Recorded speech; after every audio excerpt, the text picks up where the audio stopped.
the Inter Milan game no eye mfato de ma ho enti hebetena boss player pay attention to analysis no na kokohwe game no bo se ni nyina ebesi pepe now boss player setim bi elusu matcha join live on Facebook Governor Atnasia Obewa and Semini Modiama join live on Facebook Angel FM Kumasi 96.1 yes boss player setim bi elusu matcha mostly aya nkomodie no aya na exaggerated ebuwa ye ha ye ni aka bebe kom na be just a loss esi but boss player enra match no na enye just a loss for team and friend Barcelona but na a lesson for team and friend Barcelona me say a lesson at the team and friend Barcelona a DNT and a lesson at the team and friend Barcelona.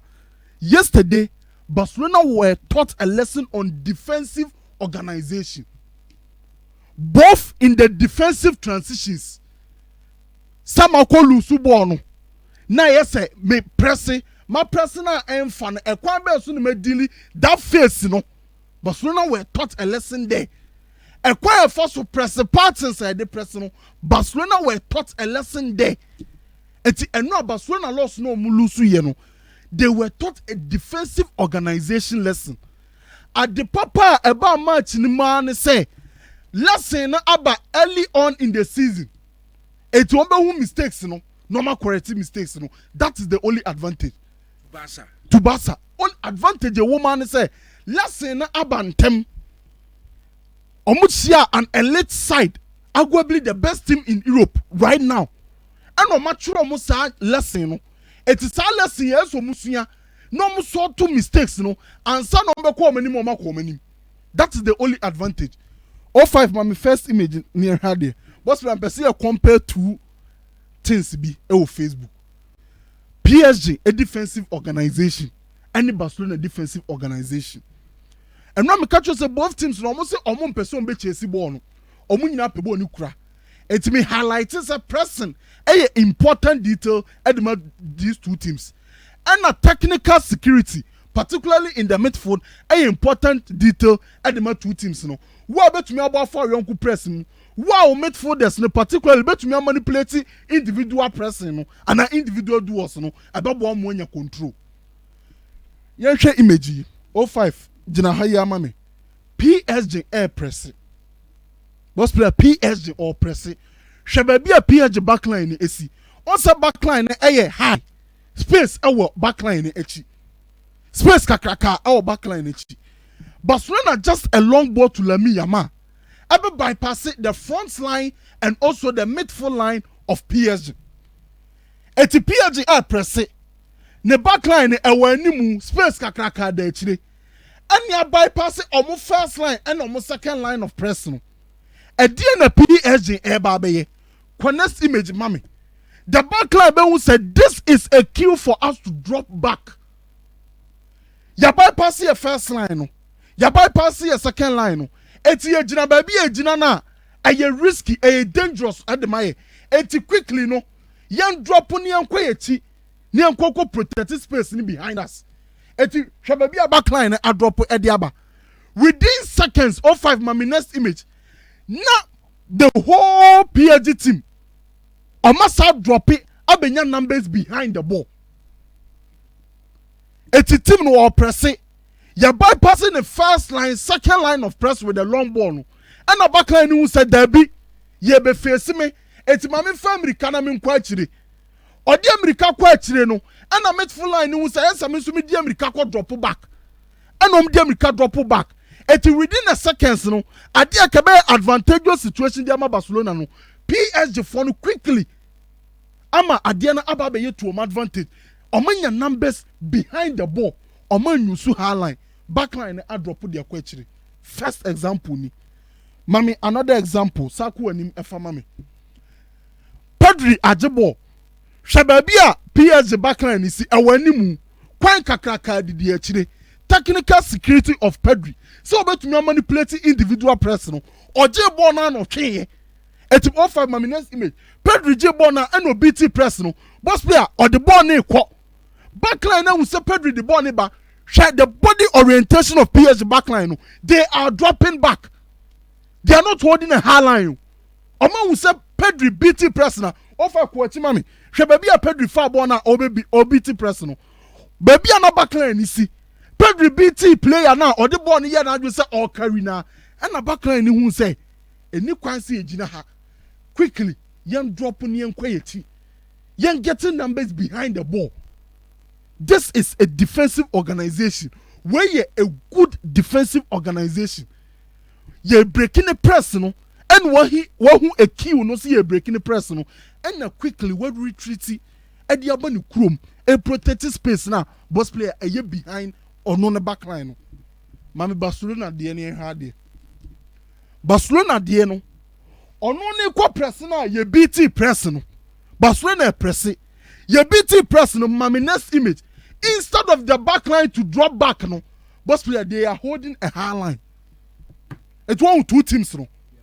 But could drop it to get numbers behind the ball. Send a situation now, or warm now, a year risky, no, or be reducing risk, no. But could ye, or no, or embrace risk, no. Risk, no, I don't know what pay. It's what yes, I deal with the elite teams now. Boss player omo fan chow, and the problem is and the first time Barcelona ye be this season new. Me be can Levante the chro. Me be can Rayo Vallecano the chro. This season the teams are manipulating Barcelona, a defensive organization, because of how poor it is. Omo taking advantage of it. Na me ba baby kura huno. We kura the same baby huno boss player. Backline ye beat pressing no. Ye beat first line. Now second line ye beat ya quickly. Now the American drop back. Midfield line quickly. No back. No more benya bodies behind the ball. But Barcelona hands flake and quad there. Oh no, are you vulnerable in the wide areas? No, you're beating the first line and second line of press. No, not still now or holding a high line. South Hamo de Bechao, Levante mo de Bechao, but share Arsenal mo fan chow. Ushia Man City mo fan chow. PSG fan chow. This is where as Barcelona for starting no more defensive organization who aduma. O kwa press near starting be two press now. Quickly drop a bit bra in a zonal block. They get the numbers behind the ball. That is the first thing. Boss player Enra Bono in the first 30 minutes of the game. Barcelona ball pa. Omo pressing intense. And start pressing no and Barcelona for a goal with Vitinha or misplaced pass. No. Boss player after the 30th minute. After the 30th minute, Barcelona pressing and drop a. The physicality levels of Barcelona a drop a. In the second half, na Barcelona bre. The physicality levels are drop a. They couldn't press. Baby cry something say cry after the 60th minute in the second half.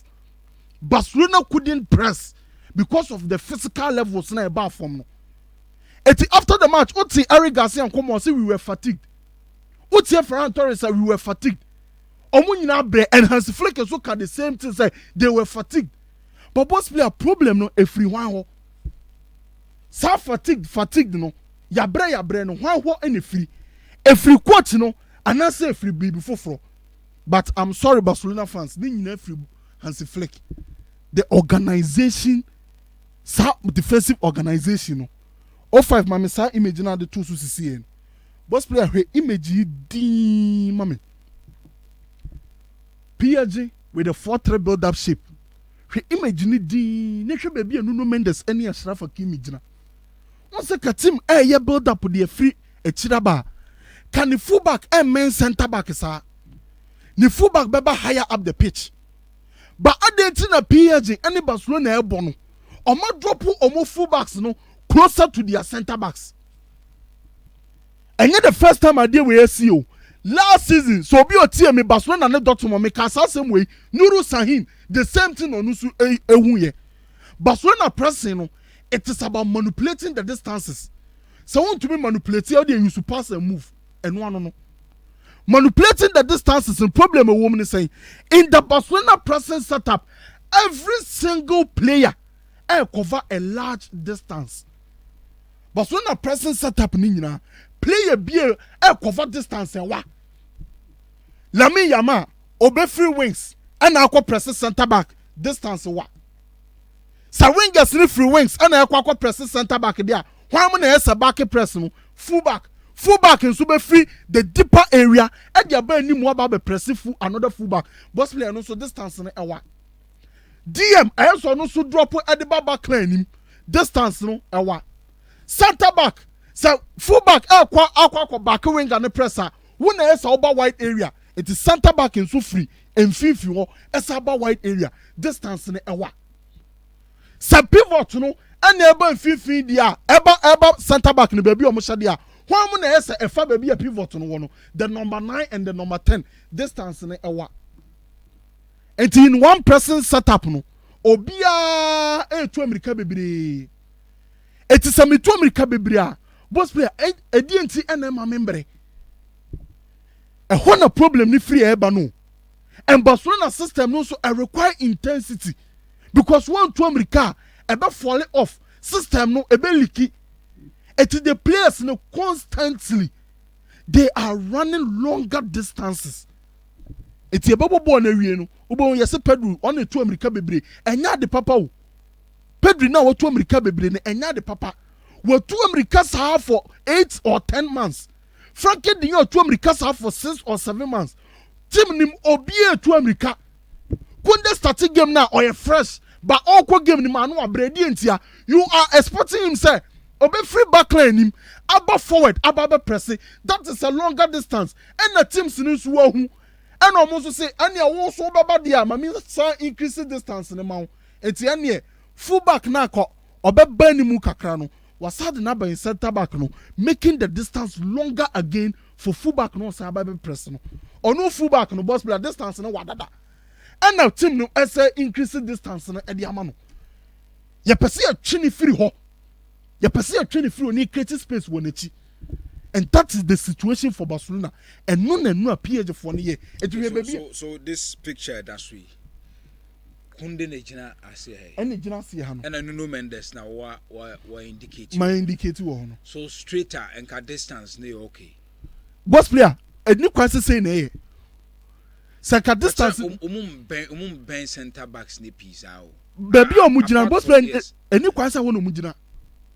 Full backs no normally. The point is that Oma ben said now can nuru sahin. Yes. But me say tiase say be obi a wo hwe no. Okay. Ebe hu aso mu men sa ehin ne is so mu gina a obohu say afedi mu men normally fullbacks no on be ball manim on say in between baby akunde gina ene lami yama gina kan finfin ho kakra ene on be gina baby as a laser pointer ide da no baby ho no ene nka yese kom omu gina ho na nka yese omu gina but on say o ma ben center back no we no video no rolling no picture no rolling no ena me fire sanka me for original piece na ka be hu baby ene Nuno Mendes ejina pa the distance no was increasing no it's a instruction from coach from Luis Enrique and the mom yes and center backs ni kura ball na almost start to build up from behind that yes memma so much say be ya Barca latras no ebe bo mani mo na kwan na wa ma na kwan da ho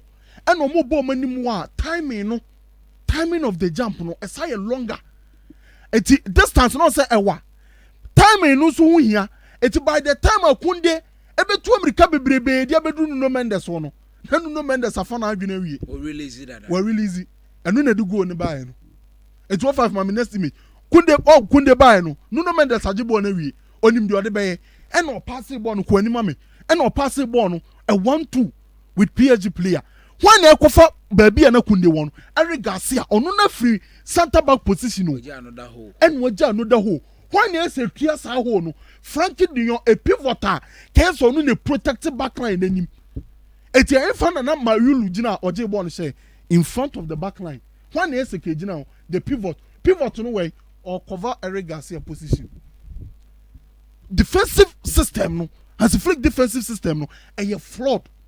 But the problem is almost goes bebre. What's the 3 and 4? What's the 2 and 5? Eti almost for bebre ni ma defensive system no so. But uko share elite teamer in the Champions League this season. Send your big teams and yes yabreno. Boss player omu nyina be manipulate. They will continuously manipulate it. ahana problem no for Hansi Flick again na Hansi Flick we ma wingers ni stay wide press from the 9 and 10 na fullbacks ni stay deep a simple adio a simple but effective by making self winger no crab stay wide no e be sa boa ma na ba be boa fullback no say omu defendia it winger no obetumi aba be boa Kunde let me yama betumi aba be boa Kunde say Kunde wo 1v1 situation mu a but Hansi Flick no so he ne say wingers ni stay narrow e boa me counter attack ne pa it was a risk and reward ni bi ni wingers ni stay inside e boa ne counter attack no eti normal wingers ni emma wide eti Barcelona constantly the wingers are narrow wingers ni narrow dia tokuro ni da enchenchen ho tokuro na da enchenchen ho na ese fullbacks ni na back press no fullback no so boss player he can be pinned obetumi the winger pinning fullback no say the player on to me ma 805 ko ni ma me na hwehwe images ni bi you see clearly the problems are na manifesting e wo game nim another situation Kunde baby a ofri a o say kwakọ press ma me next image Eric Garcia would have to back the press. And yes, a pivot to be and a sakwasha backline. Na jato kroka kraka. Our backline and yes, eti Barcelona only Barcelona boba cutbacks. To me say Barcelona pa. Because they be a pivot no. Either say or more call wide. Ako compensate for a fullback be I want to be and jumping. And I said they are slotting into the backline, leaving a huge gap in front of the backline. Situation ba ku say ni. Boss player when I make one some no. First of wingers near narrow. Wingers near narrow. Opponents ni fullback near free. 81 as a fullback na Barcelona fullback. But on 5 next image mame. Barcelona fullback no he can be pinned. You bet me pinning no on to me stop it. Et if image way Gerard Martin and Abakola pinning no. It was on to me stop and farmer. When as a quo no go compensate for Gerard Martin and pinning no. E say pivot in adwuma. Winger no one press wide, one pressing narrow, narrow. And no. Fullback na or on Ashraf Hakimi na je ball no. Gerard Martin to me step on Ashraf Hakimi because Sana ka pressing part in it here. Fullback presses, winger presses, fullback backs up the press. But fullback no, ono ne ya penning no into ono so to me back press no. Eti why and yes a cover opponent ni fullback na waje ball no. E Barcelona pivot. Eti Barcelona pivot ba ku yi. E so slot to back line. Say one slot to my back line na opponent fullback a free because of Barcelona fullback and to me jumping corner so press here or no so na so circle wide area. It's a bubble match na we no hwe Pedro anim na nanim nyina ekoko we have Frankie de anim na nanim nyina ekoko. The players are running too much and say ya international break ekwe so wanya Marcelo Bielsa video ni bia hwe on physical level obeka to say team bia so set a threshold bia team need to America. Eti after the match no one says say team no omu to America boy the yes omu to anaso omu to under the yes omu to no but constantly so omu to America no bro e one a day fatigue neighbor e the injuries e the ba eti no Eric Garcia osena ne hamstring are tight. Okay, the defensive organization from Barcelona sa answer say adjustment mamua boss player it is the only team limiting this Barcelona side from lifting the Champions League. Me can it be me say the defensive organization of Hansi Flick and they the only team limiting Barcelona from lifting the Champions League. And that defensive organization way say is a proper sider. Say is proper sider. Now boss player here will be a ball near pon view. Ball near pon view when you 1 point. Team no kwese question won to me nhyɛ no ne ho ɔden kyɛn no when you 1 point 05 for image no mame 89 minutes high line there fa ho be boss player 89 minutes yeah obeso hye and that time na nkofo no so hye and why no so hye boss player 89 minutes how can you defend like this a narrow back line with spaces on the wide end Barca anko Pedro boss player the situation now no to say bebo aben now onye na dwen say or retreat but boss play situation now no to me impress it of hu ni sa say enka na Flick per se or corner that way I think obese sa no boss player the Flick only die okọ so wo hye no be mu ahye ai only die best obeba na nim unlock it eno so ni boss player problem no eno so ni problem no boss player 89th minute a narrow back line high line without pressure on the ball team need to mean press it almost struggle some be press it eti any kwase obo high line kwechire boss player until science flick by adapting there the only thing Barcelona fans be rely on is say omu team no ebe to me again that intensity level no and their presses are for 90 minutes and now say they will outscore opponents and this how they are Barcelona are far from it. Okay. And Ras na Olympiacos at some point